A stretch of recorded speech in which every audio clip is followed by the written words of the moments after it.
Salut à tous, c'est Jérémy Royot pour Scepticisme Scientifique. Aujourd'hui, je vous propose un petit épisode solo sur un sujet que j'avais envie d'aborder depuis longtemps, qui est le sujet des tests de personnalité. Et il y a un documentaire qui est paru il n'y a pas longtemps et qui m'a donné envie de faire cet épisode et je me suis dit que c'était une bonne occasion pour en parler. Un documentaire qui est sorti sur HBO Max qui s'appelle Persona, The Dark Truth Behind Personality Test. Donc c'est un documentaire qui parle essentiellement du Myers-Briggs Temperament Sorter, donc MBTI, qui est le test de personnalité le plus utilisé dans le monde. En tout cas, c'est en général comme ça qu'il est présenté. Et il parle un petit peu aussi des tests issus du Big Five, qui sont des tests beaucoup plus validés, qui sont utilisés par les psychologues, notamment dans la recherche. Et ce documentaire aborde pas mal de critiques qui sont faites par rapport à ces tests et aussi par rapport à leur usage ou en tout cas les dérives qui se sont installées avec le temps dans l'usage de ces tests. Donc en gros, ce que je vous propose, c'est que je vais faire un petit compte-rendu du documentaire et j'en profiterai pour rajouter d'autres informations.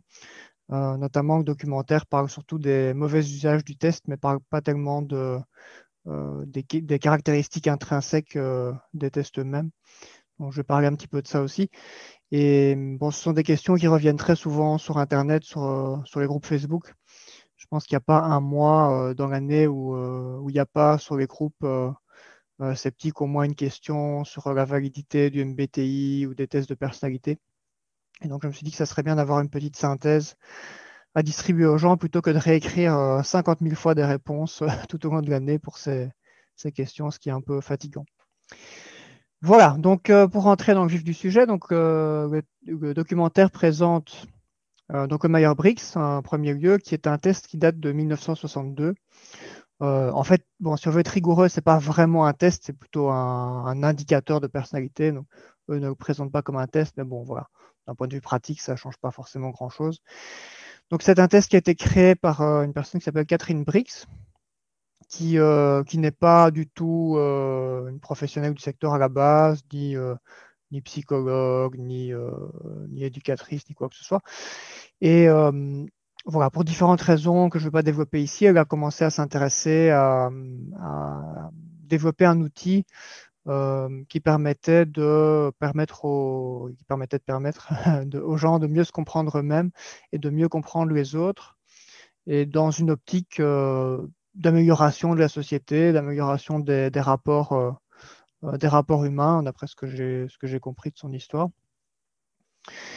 Et donc, pour concevoir cet outil, elle s'est inspirée des travaux de Jung, Carl Gustav Jung, donc psychanalyste, euh, qui avait inventé toute une typologie des archétypes.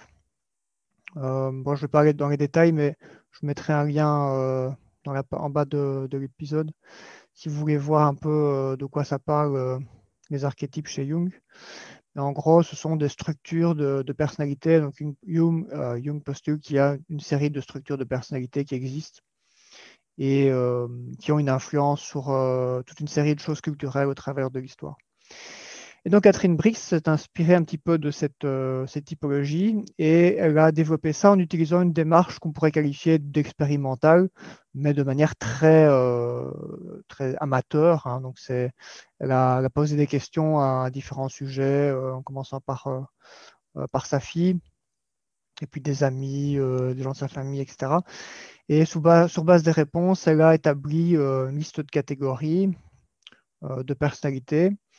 Et donc, voilà, c'est une démarche qui avait une certaine pertinence, même si c'était un travail très amateur. Et voilà, donc les questions auxquelles elle a abouti donc en 1962 sont des questions qui vous proposent un qualificatif sur votre personnalité.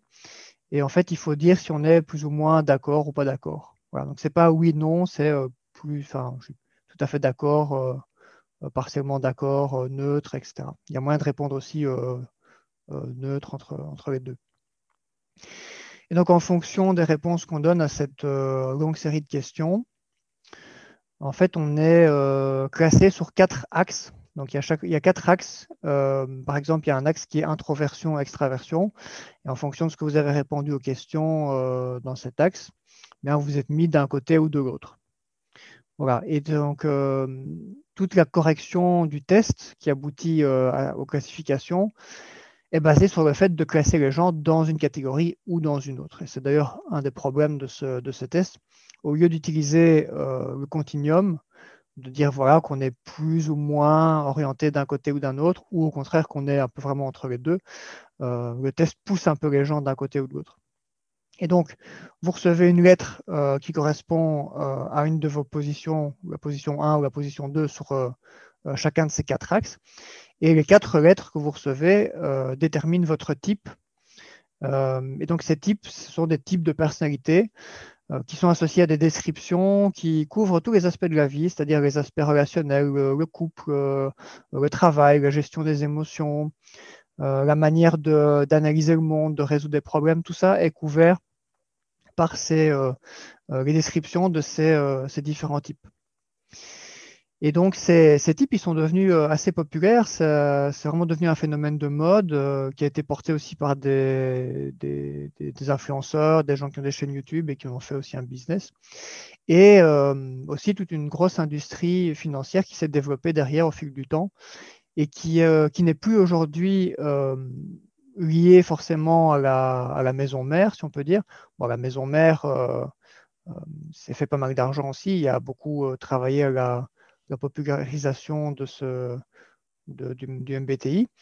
Mais il y a eu toute une série d'autres grosses sociétés en lien avec la gestion des ressources humaines qui se sont emparées de ce test et d'autres tests aussi, et qui les ont commercialisés sous des formes un petit peu adaptées ou en mixant plusieurs tests ensemble.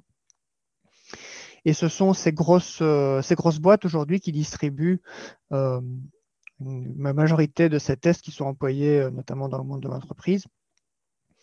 Et le documentaire explique qu'en Amérique, la plupart des toutes grosses entreprises utilisent sous une forme ou une autre ces tests, notamment pour le recrutement, et qu'ils sont fournis par quelques grosses entreprises. Et voilà, il y en a une qui est d'ailleurs brièvement interviewée dans le reportage, qui s'appelle Unicru. Et voilà, on a un chercheur de cette boîte qui apparemment, qui explique un petit peu comment ça se passe par rapport à ces tests et qui explique aussi que il a conscience aussi que les tests ne sont pas parfaits, qu'ils peuvent amener certaines discriminations, qu'ils ont d'ailleurs observé parfois dans certaines entreprises une sorte de pattern de discrimination qui s'est installé et qu'ils ont fait des recherches là-dessus. Mais globalement, ils pensent que ces tests apportent quand même beaucoup plus de positifs que de négatifs pour les recrutements. On va voir que c'est un des gros problèmes et une des grosses critiques qu'on peut faire par rapport à ce domaine aujourd'hui. Ce sont ces usages qui sont faits dans le recrutement. Alors, par la suite, le reportage va aussi parler du Big Five. Donc, le Big Five, c'est une autre théorie de la personnalité qui est plutôt bien validée et qui est beaucoup utilisée dans la recherche en psychologie. Et il y a des tests qui utilisent donc cette théorie. Là aussi, vous pouvez voir d'un peu dans les notes de l'épisode, je vous ai mis un lien vers une page qui permet de passer un test basé sur le Big Five et qui explique les 5 grands facteurs de personnalité qu'on trouve dans ce test. Et ces facteurs de personnalité, donc ils ressemblent un petit peu à ce qu'on peut trouver dans le MBTI. Il y a d'ailleurs des corrélations entre certains des axes du MBTI et puis ces facteurs dans le Big Five. Mais il y a quand même des grosses différences et ce sont ces différences qui font aussi la qualité du Big Five comparé au MBTI. Une des grandes différences, c'est que dans le Big Five, il y a un facteur qui mesure l'instabilité émotionnelle. Donc la capacité de gestion des émotions, le fait de ressentir souvent de l'angoisse, de la dépression, du stress, de l'inquiétude, manque de confiance en soi, etc. Et ça, c'est quelque chose qui est important et qu'on retrouve dans pas mal de tests de personnalité professionnelle, du côté psychologique, plutôt validé, sérieux, etc. Et il n'y a pas ça dans le MBTI. Donc le MBTI, en fait, volontairement, fait l'impasse sur ce facteur-là, simplement dans l'idée de présenter uniquement des choses positives. Donc il présente uniquement la personnalité d'une manière positive et passe un peu sous la carpette l'instabilité émotionnelle qui pourtant a beaucoup d'impact aussi sur le reste. Voilà. Après, dans l'axe sur l'introversion ou l'extraversion, on retrouve quand même certaines questions qui sont en lien avec l'instabilité émotionnelle, même si ça ne dit pas vraiment son nom. Du coup, il y a quand même un peu, parfois une confusion comme ça dans le MBTI entre l'introversion et puis l'instabilité émotionnelle, ce qui est assez problématique aussi.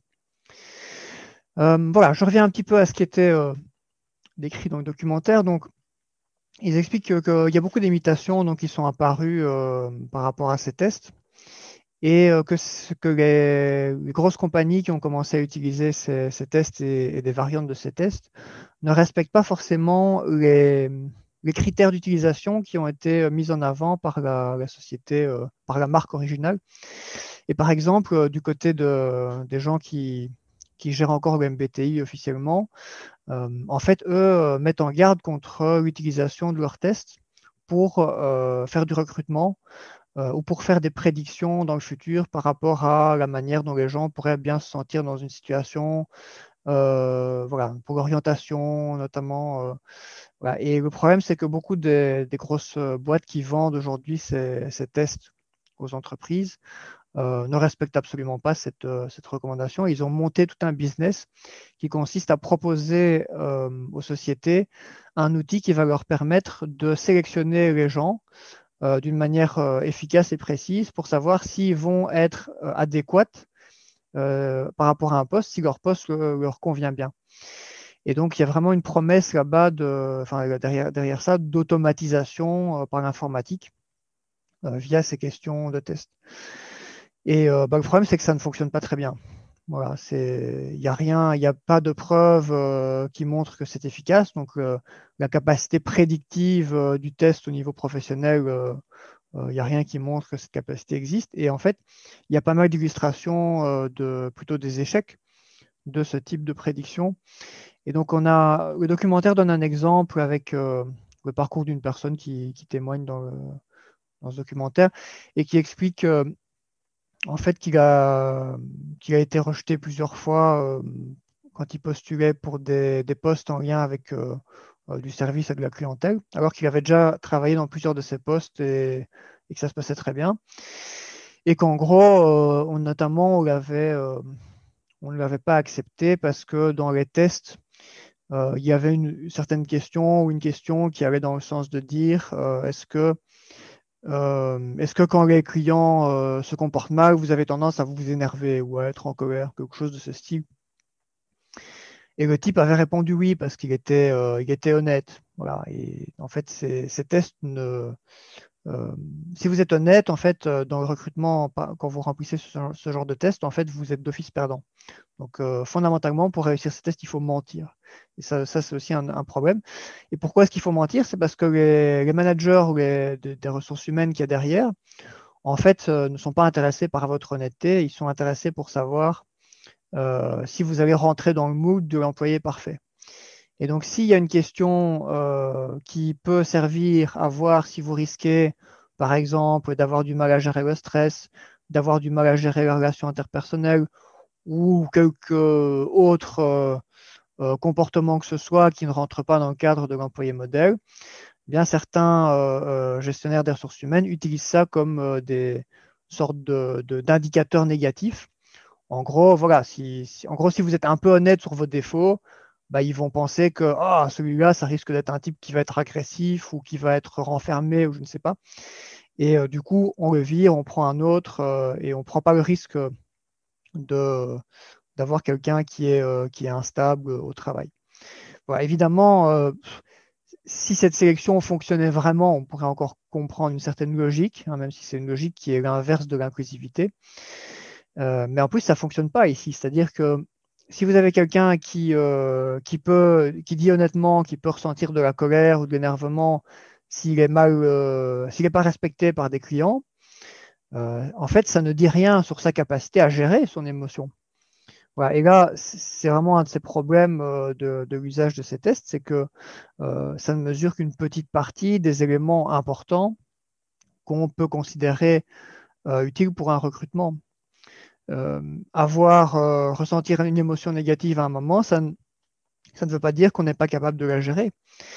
Et on trouve la même chose pour certains résultats sur les axes. Par exemple, il y a eu plein de recherches, enfin, soi-disant plein de recherches selon ces gens qui bossent dans les ressources humaines, pour déterminer en fonction d'un type de poste, quelle personnalité on a besoin. Voilà. Donc, par exemple, quelqu'un qui va être dans le commerce, qui va faire une activité de vente, donc aller faire du démarchage de clients, essayer de vendre un produit, on va considérer que c'est plutôt un poste qui correspond à des personnes extraverties.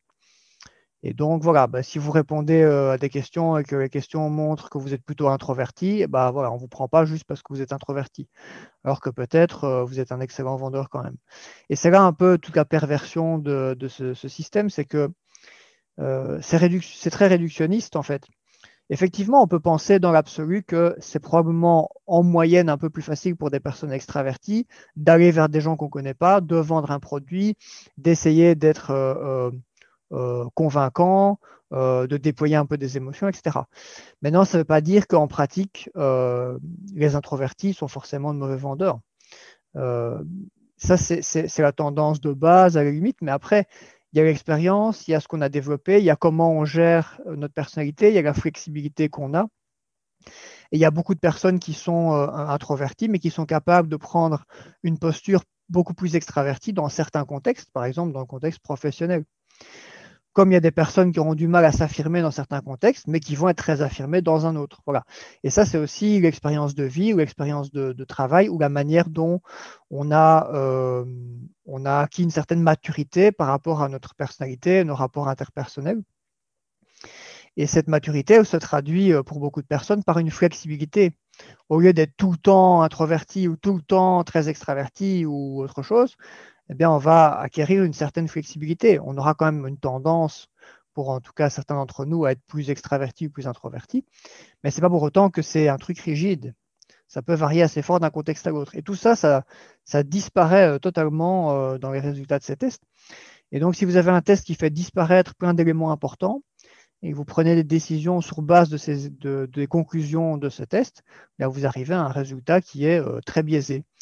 Alors, ok, peut-être qu'il aura une meilleure efficacité que si on jetait une pièce en l'air ou on lançait un dé pour déterminer si on prend les gens ou pas, ça, c'est probablement, mais c'est pas pour autant que c'est très valide, que c'est efficace et que c'est pertinent, ou que c'est mieux que de faire un entretien d'embauche euh, à l'ancienne où on discute avec les gens pour voir un peu comment ils gèrent les situations, qu'est-ce qu'ils pensent du travail, des difficultés qu'ils pourraient rencontrer, qu'est-ce qu'ils ont comme motivation. Enfin voilà, le truc le plus basique qu'on fait dans les entretiens d'embauche en gros. Voilà, donc ça c'est quand même un problème important et il cite un chiffre hein, dans le documentaire à Unicru, ils disent qu'ils font passer et qu'ils corrigent 90 millions de tests par an. Voilà, donc c'est vraiment une grosse industrie et ça impacte beaucoup de personnes. Euh, alors, je reviens un petit peu dans les usages donc, qui sont critiqués. Euh, Ce qui est important aussi, je pense, c'est de dire que le résultat à ces tests, il n'est pas forcément stable dans le temps. C'est-à-dire qu'on peut répondre dans un certain contexte à un moment donné d'une certaine manière et un mois après ou dans un autre contexte répondre autrement. La réponse qu'on va donner, c'est pas non plus quelque chose hyper rigide, c'est aussi influencé par des facteurs extérieurs. Et ça, de nouveau, le recrutement, ils n'en tiennent pas particulièrement compte. Voilà, et donc ça donne l'occasion de parler un petit peu des caractéristiques internes des tests, puisque là, on parlait un peu des dérives, des mauvais usages, mais il y a aussi des critiques par rapport à la structure même, la manière même dont ces tests sont créés. Donc, en gros, ce qui est intéressant de savoir, c'est que il faut qu'un test soit valide pour être un bon test, c'est-à-dire qu'il mesure bien ce qu'il est censé mesurer.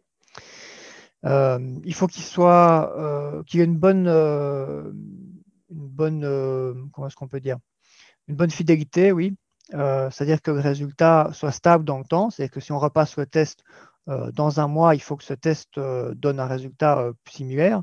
Si un jour vous êtes introverti et la semaine prochaine vous êtes extraverti, bah voilà, c'est que soit la mesure de l'introversion et de l'extraversion n'est pas pertinente, ou alors que le test n'est pas suffisamment précis ou suffisamment fidèle dans le temps.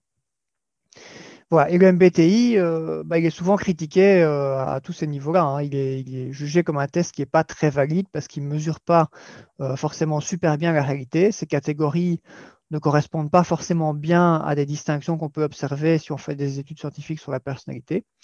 Ce qui ne veut pas dire que toutes les catégories ont la même validité faible.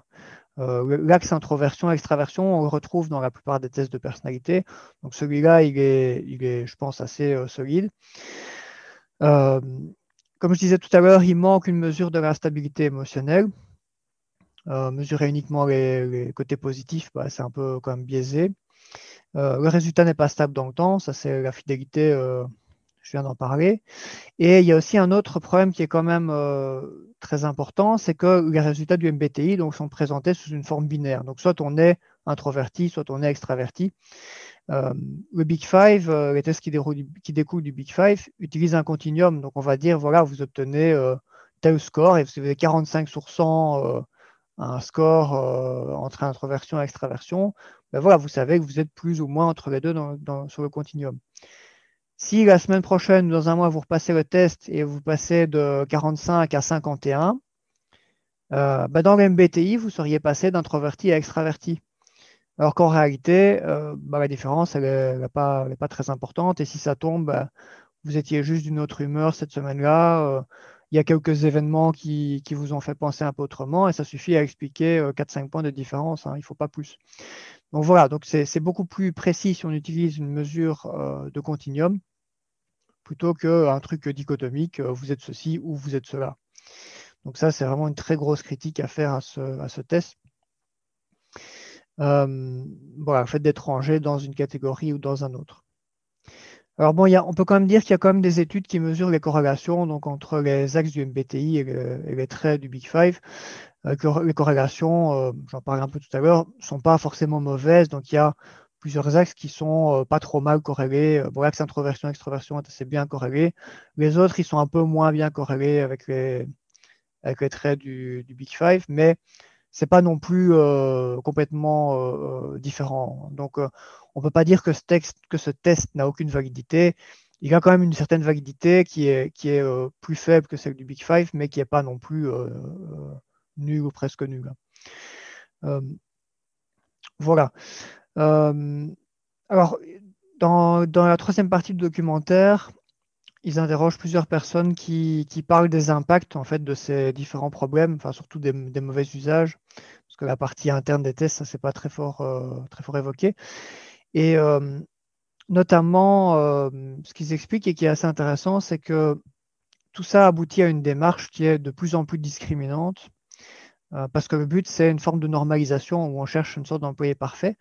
Et comme les gens qui ont conçu ces tests ou qui ont conçu les variantes ou les combinaisons de ces tests correspondent à un profil bien précis, ben, ils vont évidemment amener leur propre biais, leur propre culture dans les algorithmes informatiques qu'ils vont créer. Donc après, l'algorithme va recréer les biais de ces concepteurs. Voilà, c'est un problème quand même assez connu dans les algorithmes. Et d'ailleurs, le représentant, enfin, je ne sais plus s'il est un représentant ou un des chercheurs de Unicru en parle. Il dit effectivement que lui, bah, c'est plutôt un homme blanc et que donc c'est clair que les questions, de la manière dont elles sont créées, les questions qui existent, ne vont pas avoir la même validité pour des personnes qui font partie d'une culture ou qui ont des caractéristiques tout à fait différentes de la sienne. Donc ça, il est assez honnête là-dessus.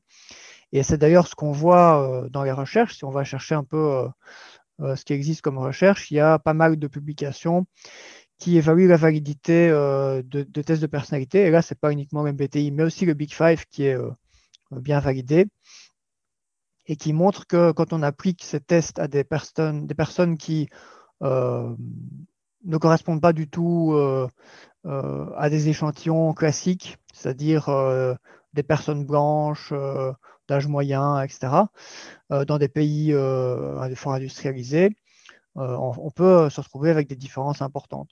Il y a pas mal d'études qui montrent ça. Et donc, effectivement, ça veut dire que ces tests, en fait, vont créer une sorte de discrimination parce que ces tests favorisent ce qui est vu positivement par des personnes blanches dans des pays industrialisés qui ont probablement un milieu socioculturel assez élevé, de par le fait qu'elles se retrouvent à la position de concevoir ces tests, évidemment. Et donc, ben voilà, leur vision du monde, c'est ce qui va se retrouver dans le test. Et donc, si on fait passer ce test à, je sais pas moi, des habitants de villages d'un coin rural, je sais pas moi, au Maroc, j'invente, ben, on n'aura pas forcément les mêmes résultats que si on fait passer à des Américains de 20 à 40 ans, blancs.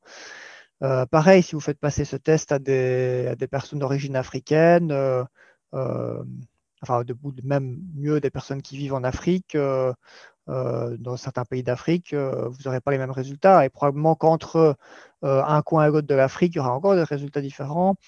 Si vous le faites passer à des personnes qui ont un handicap, des personnes neuroatypiques, bah, vous allez encore avoir des résultats différents. Et donc ça, c'est quand même un gros problème parce que ça veut dire que toutes les personnes qui ne rentrent pas dans le moule, les personnes qui ont un handicap, qui ne sont pas de la culture dominante, qui sont d'origine étrangère, etc., etc., eh bien, ces tests ne vont pas mesurer aussi bien leur personnalité que c'était le cas pour l'échantillon. Donc, quand on parle de la validité d'un test, et ça, c'est quelque chose qui n'est pas souvent cité, en fait, c'est un abus de langage souvent pour les tests de personnalité. Le test de personnalité, il n'a pas une validité globale comme ça à partir de rien. Il a une validité sur l'échantillon sur lequel il a été construit. Donc, s'il a été construit sur un échantillon avec des Américains blancs de 20 à 40 ans, eh bien, la validité mesurée, c'est la validité sur cet échantillon. Sur le reste de la population, qui a des caractéristiques très différentes, on ne peut rien dire de la validité et cette validité ne sera pas la même. Donc ça, c'est quand même un truc aussi assez important. Et voilà, donc finalement, toute cette démarche va vers des discriminations et une sorte de normalisation qui va pousser en dehors des postes pour les sociétés qui utilisent ce type de méthode de recrutement, toutes les personnes qui ne rentrent pas dans le moule ou en tout cas qui ne rentrent pas dans la tentative d'évaluation d'un moule qui correspondrait à la personne idéale pour le poste, même si c'est une très très mauvaise tentative. Voilà, donc en gros, si vous sortez un peu du moule, vous êtes vraiment défavorisé par rapport à la passation de ces tests, alors que ça ne correspond pas forcément à une difficulté que vous auriez dans le poste. Ça ne mesure pas réellement votre capacité à occuper ce poste avec succès. Voilà, je reviens avec mon exemple de tout à l'heure. Hein, si pour l'introversion ou l'extraversion, bon, on peut imaginer un autre exemple. On pourrait dire que les gens qui vont être engagés pour faire du travail de programmation derrière un bureau, bah ça va prendre plutôt des introvertis parce qu'on va se dire, oh, les introvertis, ils n'ont pas besoin de trop de contacts sociaux, ils peuvent rester tout seuls devant leur PC, ça ne les dérangera pas. Et par contre, si on a un extraverti, bah, il va être frustré, du coup, il va vouloir changer de job, il ne va pas être content, etc. Ce sont des clichés, quoi, c'est des stéréotypes. Alors, les stéréotypes ont souvent une part de vrai, une part de validité, mais à côté de ça, il y a plein de personnes à qui ça ne va pas correspondre et qu'on va donc discriminer de manière complètement inutile et absurde. Voilà, donc ça, c'est quand même un problème important. Et finalement, le documentaire montre aussi des recherches en cours pour essayer d'aller encore plus loin dans ces tests, notamment une entreprise qui essaye de faire des recherches pour pouvoir détecter l'honnêteté ou le mensonge chez les candidats, puisqu'évidemment, ils ont compris que beaucoup de gens racontaient n'importe quoi et ont bien compris que si on leur demande s'ils sont instables ou stressés, il vaut mieux dire non. Et donc là, ils essayent avec des caméras de pouvoir voir le langage non verbal, et ce qui permettrait de déterminer que les gens mentent ou pas.